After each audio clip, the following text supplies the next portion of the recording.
Hi, I'm Richard from Electric Classic Cars, and on this week's episode, we're going to be discussing what I think is a watershed moment for the transition to electric vehicles, and that is the recent car park fire at Luton Airport. Let's get into it.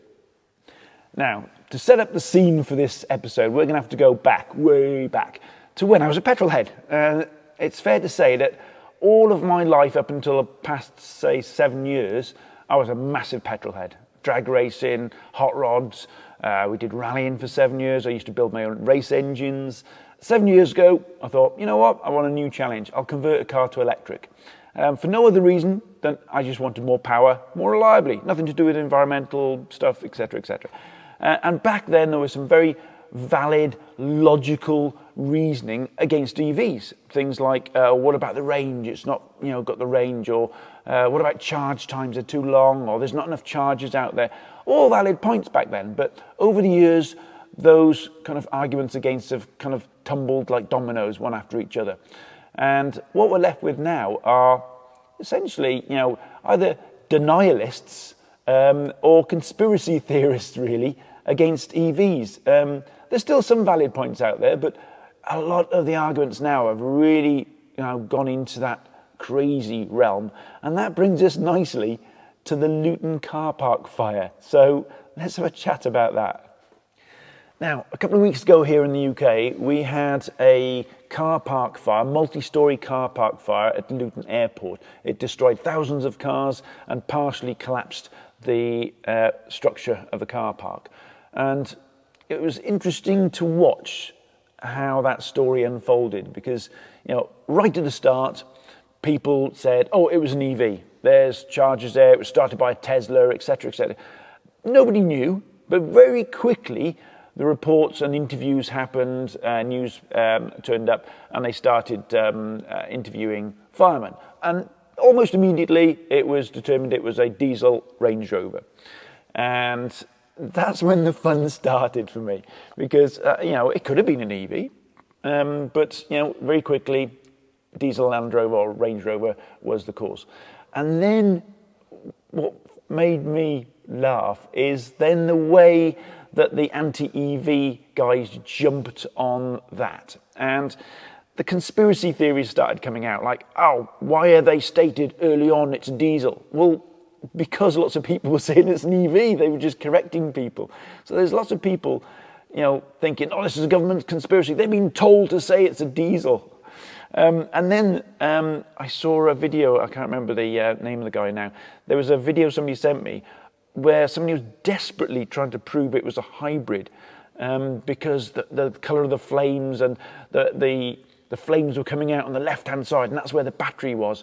And the battery was not on the left-hand side. With this smallest bit of research, you'll find that the battery on that model of Range Rover, which they were looking at, is on the right-hand side, not the left-hand side.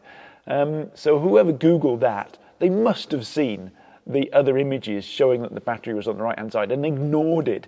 So that, to me, comes to the whole denialist sort of like and lie aspect of arguing against EVs, because they would have known it was on the right-hand side, because if you Google it, there's lots of images of the battery being there, but it didn't fit their story they were trying to get out, if you like.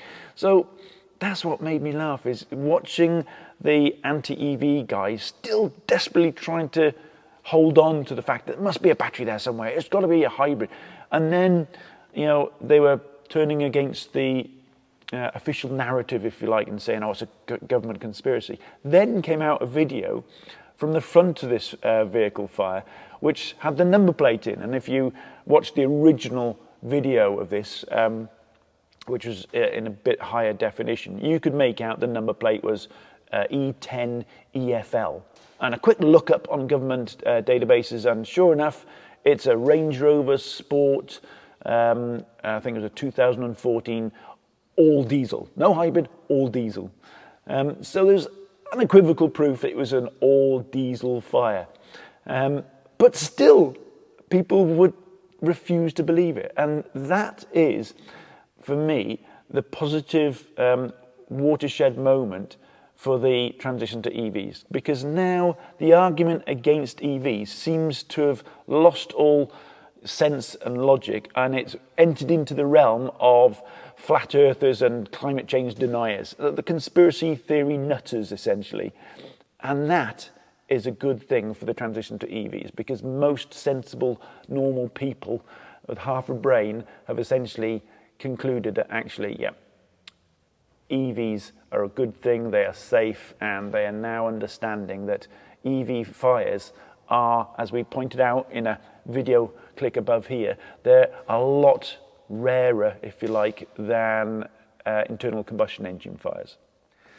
So let's have a think about what happens in a car park fire with internal combustion engine vehicles, for instance. So, a fire is started, and a fire often does not start with the fuel. Probably, like the Luton car park fire, I don't think, well, I'm pretty sure that Range Rover fire didn't start with the fuel, because diesel is fairly difficult to ignite. It needs to be quite hot before it goes, and then it goes. So that was probably started by an electrical fault somewhere in the vehicle. And most vehicles, I reckon, vehicle fires start like that. But then what happens? So then the fire takes hold of the car, and most modern cars now have plastic petrol tanks or gas tanks, if you like, which is not a good idea in a fire, because as soon as that plastic melts, liquid fire will just spread everywhere. You'll have rivers of fire travelling on the concrete, going down the drains, pooling underneath the car next door to it, etc., etc. And that's why I think car park fires are so bad with internal combustion engine vehicles, because that fire just spreads as soon as that fuel tank is open and you've got gallons of fuel just pooling everywhere. That's what's going on. And an EV fire does burn hotter, however, it's more contained. You won't get battery, juice, if you like, flowing underneath the car next door. So it's very contained, and it's in a metal box, if you like. So that's why I think the car park fires are so catastrophic with petrol and diesel vehicles, because they just spread everywhere. And there's a myth out there as well that, parked petrol and diesel cars don't catch fire. Well, obviously they do. People say, I wouldn't park that electric car near my house. Well, there's lots and lots of examples of petrol and diesel cars catching fire and setting people's houses on fire. And those are facts as well. And one thing that worries me about the whole argument about, electric cars and anti-EV type people is people are starting to believe opinions rather than facts more. I don't know if that's a modern social media type thing, but there's a lot of people out there now that refuse to believe the facts, and they would rather believe opinions, which is a little bit worrying. So yeah, it's true that electric cars can catch fire when they're parked, but it's also true that petrol and diesel cars catch fire when they're parked as well. And another thing which I found interesting recently was not every electric car fire is caused by the battery or the battery's burning. As I said right at the start, a lot of car fires are started by something else, an electrical issue inside the vehicle, or even something within the vehicle that's caught fire.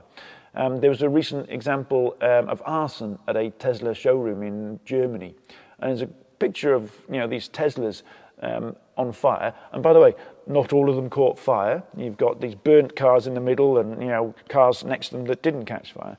But also worth noting is the fact that the batteries, when this arson happened, the batteries didn't catch fire. So the batteries themselves didn't go into thermal runaway, and it was the cars were completely totaled, but the batteries didn't catch fire because they're in that metal safety enclosure, if you like.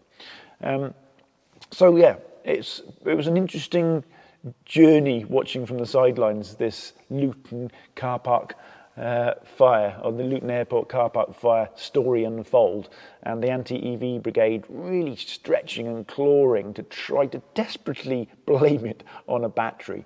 But let's be sensible and honest about this. At some point, there will be a car park fire that is started by an EV.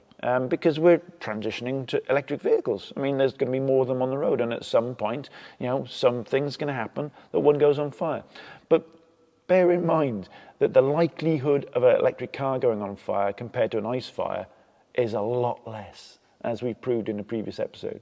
And it's also worth noting as well that although there's all these stories out there about car fires, the likelihood of car fires in general has come down dramatically over the decades as well. Cars are much, much less likely to catch fire full stop nowadays, and they're safer.